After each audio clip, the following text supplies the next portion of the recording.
Pemirsa, sidang lanjutan kasus dugaan kriminalisasi guru Supriyani kembali digelar di Pengadilan Negeri Andolo, Konawe Selatan, Sulawesi Tenggara. Agenda sidang kedua adalah pembacaan eksepsi oleh kuasa hukum terdakwa.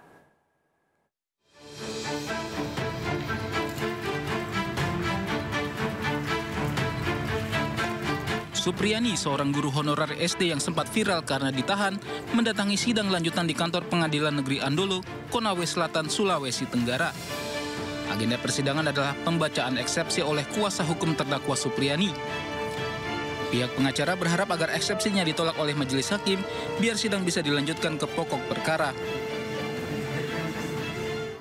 Supaya persidangan ini bisa dilanjutkan kepada pokok perkara, ya, karena kalau misalnya eksepsi kami diterima, itu persidangan tidak akan lanjutkan pokok perkara. Kenapa kami ingin lanjut ke pokok perkara? Karena kami ingin membuktikan bahwa Ibu Supriyani tidak bersalah dan telah dikriminalisasi. Ya, kami ingin buktikan itu, supaya kalau Ibu Supriyani tidak terbukti bersalah dan telah dikriminalisasi, kami ingin supaya oknum-oknum tersebut yang telah membuat Ibu Supriyani tersangka, telah membuat Ibu Supriyani ditahan, harus dipertanggungjawabkan. Baik secara administratif misalnya, ada sanksi etik atau apapun, termasuk sanksi pidana.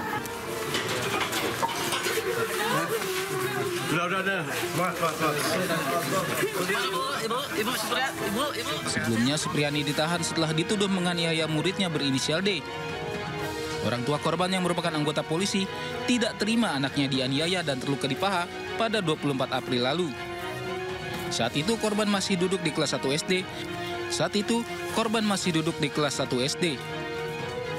Tim kuasa hukum dan PGRI pun berjanji akan terus mengawal kasus ini hingga Ibu Supriyani dibebaskan dan dapat kembali mengajar seperti semula. Dari Konawe Selatan, Sulawesi Tenggara, Febriono Tameng, A-News melaporkan. Pemirsa, mobil dinas Camat Baito, Konawe Selatan yang kerap ditumpangi guru Supriyani selama menjalani proses hukum diduga ditembak orang tak dikenal usai sidang pembacaan eksepsi. Peristiwa itu diduga sebagai bentuk teror terhadap Supriyani yang dituduh menganiaya anak polisi.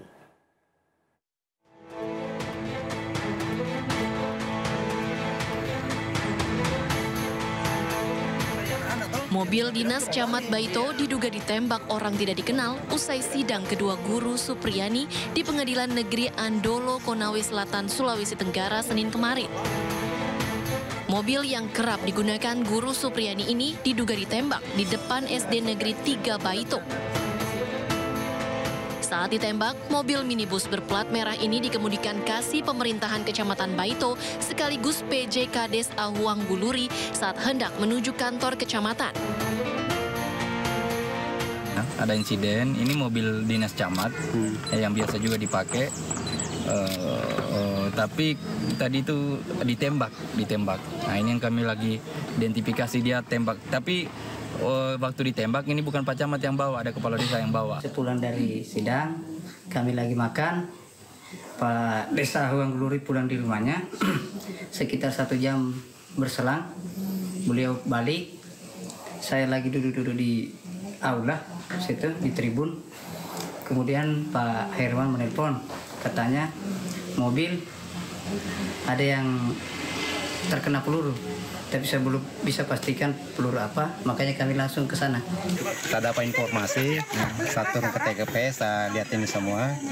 Jadi untuk sementara tunggu tim idem dari Polres. Ya. Untuk sementara saya. Mobil ini mau dibawa kemana ini? Oh, di Polsek dulu. Polsek. Sambil menunggu tim idem dari sana. Tak ada korban jiwa ataupun luka dalam peristiwa ini, namun kaca sebelah kiri di kursi tengah retak hingga nyaris berlubang. Kejadian ini pun dianggap sebagai teror terhadap Supriyani. Sebelumnya, mobil ini kerap ditumpangi Supriyani, guru honorer yang dituduh menganiaya siswanya yang merupakan anak polisi selama menjalani sidang. Saat ini kasus dugaan penganiayaan guru honorer Supriyani masih terus berlanjut di Pengadilan Negeri Andolo, Konawe Selatan. Dari Konawe Selatan, Sulawesi Tenggara, Muhtarudin, A-News melaporkan.